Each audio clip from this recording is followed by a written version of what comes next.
लपू नकोस, तू दिसणार आहेस तरी पण.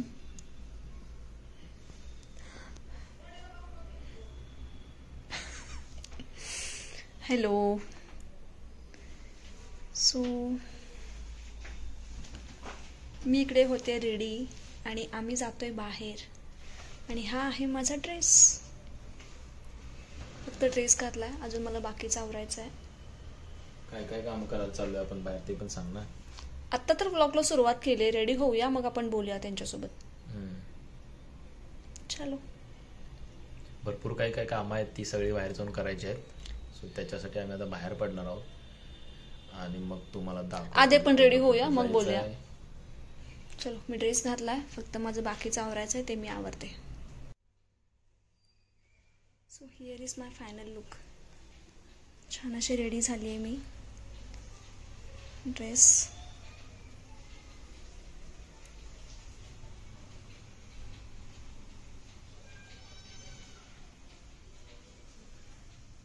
असा आहे माझा फुल ड्रेस.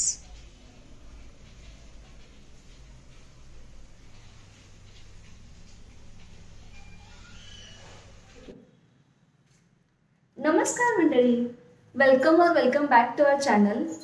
तर आजच्या ब्लॉगमध्ये आम्ही जस्ट बाहेर फिरायला चाललोय आणि कुठे जातोय, काय करतोय हे सगळं दाखवण्यासाठी आजचा ब्लॉग आम्ही शूट करतोय. तर आम्ही कुठे जातोय हे जाणून घेण्यासाठी ब्लॉग शेवटपर्यंत नक्की बघा. आम्ही आधी ते फिरून घेणार आणि तिथून पुढच्या आमची जी काही कामं आहेत ती सगळं आम्ही आवरून घेणार. चलो, वीकेंड आहे. आम्ही बरेच वीकेंड अजिबात बाहेर गेलेलोच नाहीये, कुठेच बाहेर गेलो नाहीये. पावसामुळे कुठं बाहेर घरची कामं वगैरे सोडून, त्यामुळं बाहेर आम्ही कुठेच गेलो नाही. तर विचार केला आज कुठेतरी जाऊन यावं, तर म्हणून आम्ही त्यासाठी रेडी झालो. पाऊस सकाळपासून कमी पण आहे, त्यामुळं उघडलायच म्हणजे तसा, त्यामुळे आज बाहेर पडू शकतोय. आम्ही आता थोडं बाहेर पडतोय. थांब ना, बघू दे मी कशी दिसते. दिसते, छान दिसते. चलो, तर पाऊस यायच्या आधी आम्ही पटकन बाहेर पडतो आणि तुम्हाला भेटतो. तिथे गेल्यावर आता मी दाखवेन की आम्ही नक्की कुठं आलो. चलो, व्लॉग शेवटपर्यंत नक्की बघा.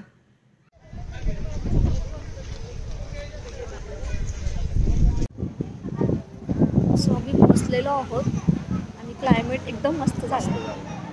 संध्याकाळची वेळ आणि एकदम मस्त भारी वाटायला लागली. आणि आम्ही आलेलो आहे गाथा मंदिर, देहूच्या गाथा मंदिरमध्ये आलो. खूप दिवसापासून यायचं होतं आणि क्लायमेटमुळे इतकं छान दिसते. दाखवते.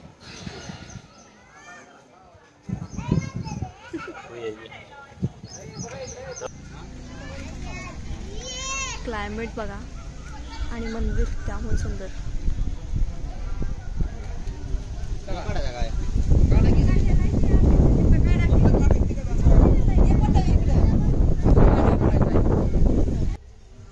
ग्रीनरी भरपूर आहे. गर्दी पण भरपूर आहे. हां, तरी कमीच. विकेंडला आम्ही जिथं पण जातोय गर्दी खूप असते, पण आज असं झालं की गर्दी जास्त नाही आहे, कदाचित पावसामुळे वगैरे. पण लोकेशन छान आहे. इकडे भक्त निवास पण आहे. इकडे कुठं भक्त निवास पण आहे समोर. हां, हे इकडे भक्त निवास आहे वाटतं. पण सोय आहे. चलो,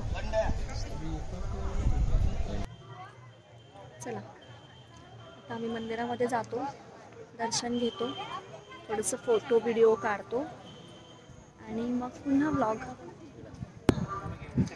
आम्ही आता दोघं मंदिरामध्ये पोहोचलोय. आता तुम्हाला आम्ही मंदिराच्या गोष्टी दाखवतो सगळ्या. एंट्रन्सला असे 2 हत्ती आहेत. आणि चला आपण आता मंदिरामध्ये जाऊन बघूया की आतमध्ये कसं काय काय आहे. अंधार येतोय. अशी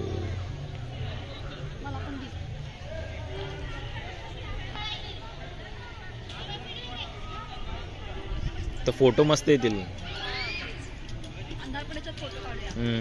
चल आधी आज जाऊन दर्शन घेऊन या, मग बघू. खेडेगाव असल्यामुळं एकदम शांत आहे. असं गावात आहे मंदिर, त्यामुळं थोडंसं एरिया सगळा शांत आहे. आतमध्ये तुकाराम महाराजांची अशी मोठी मूर्ती आहे आणि विठ्ठल रुक्मिणीची पण मूर्ती आहे. पण जी गर्दी नसल्यामुळं ठीक आहे, पण छान आहे. झालंय आमचं दर्शन. गर्दी नसल्यामुळे दर्शन वगैरे एकदम शांत निवांत झाले, अजिबात गर्दी नाही आहे. आणि आउटसाईडला आहे खूप मंदिर, देहूमध्ये आहे ना.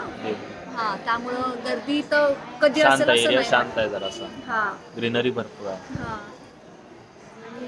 आणि आम्ही आतमधलं एक छोटीशी क्लिप घेतली आहे. दर्शन वगैरे घेत होतो म्हणून आम्ही आतमध्ये फोटो वगैरे काय काढले नाहीत. बरेच लोक फोटो काढत होते पण आम्ही नाही काढले फोटो.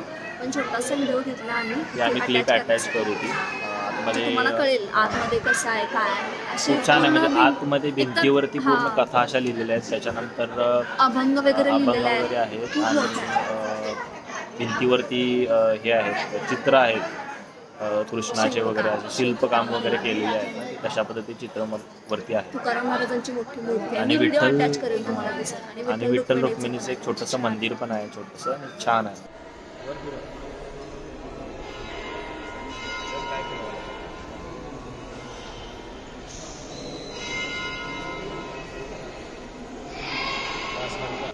क्लायमेटने साथ दिली आज. पाऊस नाही आहे त्यामुळे बरं झालं.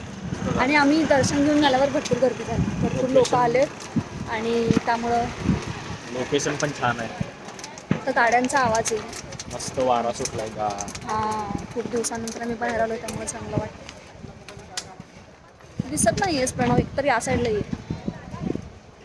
मागच्या बाजूला काहीतरी नदी आहे, असे घाट टाईप काहीतरी आहे, तिकडे थोडं हा. बघून येतो काय आहे ते नेमकं. छान वाटतं, म्हणजे मंदिरात आम्ही वरून बघितलं तर मस्त दिसते. बघू आता. भारी वारा आहे. चल चालेल. खाली गेलो. आलोय आम्ही घाटावर. एकदम मस्त असे लोक वगैरे बसले तिथं आणि फोटो काढतायत. तो तर फार भारी आहे. सांगलीतला कृष्णामाईच्या घाटानंतर आज इथं आलो या घाटावर. ही मंदिराची बॅक साईडची बाजू आहे आणि हा मंदिराच्या बॅक साईडला एक छोटासा घाट आहे. या घाटावरती मस्त अशी बसायला जागा आहे आणि ही पूर्ण अशी छोटीशी एक नदी आहे. पण छान आहे घाट, शांत.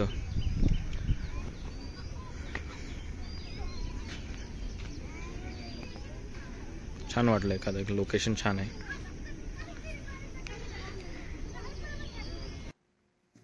Hello, so we are back. मी आत्ता घरी आलो आणि आता खूप थकलो आहे. संध्याकाळी बाहेर गेलो होतो, आता बराच उशीर झाला आहे मला आणि आता व्लॉग एंड करणार आहे. अजून काय बोलायचं? खूप दिवसानंतर बाहेर जाऊन जरा बरं वाटलं, त्यामुळं आता बोलायची पण एनर्जी नाही आणि काय बोलायचं हे पण कळत नाही, इतके आम्ही थकलो आता. आता जस्ट झोपून जाऊ आणि मग उद्या सकाळी उठल्यावर परत फ्रेश. तर आजचा ब्लॉग आम्ही इथेच संपवतोय. ब्लॉग आवडला असेल तर लाईक करा, शेअर करा, चॅनलवर नवीन असेल तर सबस्क्राईबसुद्धा करा आणि कमेंट करा. भेटूयात पुन्हा एका नवीन ब्लॉगसोबत. किती डल होऊन आपण ब्लॉग इन करायला लागलो असं वाटायले मला. एनर्जीच काही नाही आहे. पूर्ण ठीक आहे, आता मी थकलोय त्यामुळं चलो. भारी वाटायला, घरी आल्यानंतर थोडंसं गरम वाटायलंय. बाहेर थंडी होती, म्हणजे आम्हाला पाऊस नाही लागला पण येते वेळेस थोडासाच, एक 5 मिनिटासाठीच फक्त पाऊस पडला. आम्ही जरा वेळ म्हणजे थोडंसं लांब होतो आम्ही. असं काही बिल्डिंग वगैरे नाही, त्यामुळे वारं भरपूर होतं. हा, गार वारं भरपूर होतं. म्हणजे जाऊन जरा फ्रेश झालो आम्ही. मस्त वाटलं. मस्त वाटलं. चला, छान वाटलं. आजचा दिवस पण छान गेला. चलो चला तर मग ब्लॉग एंड करूया. बाय. भेटूयात पुन्हा एका नवीन ब्लॉग सोबत. तोपर्यंत बाय बाय.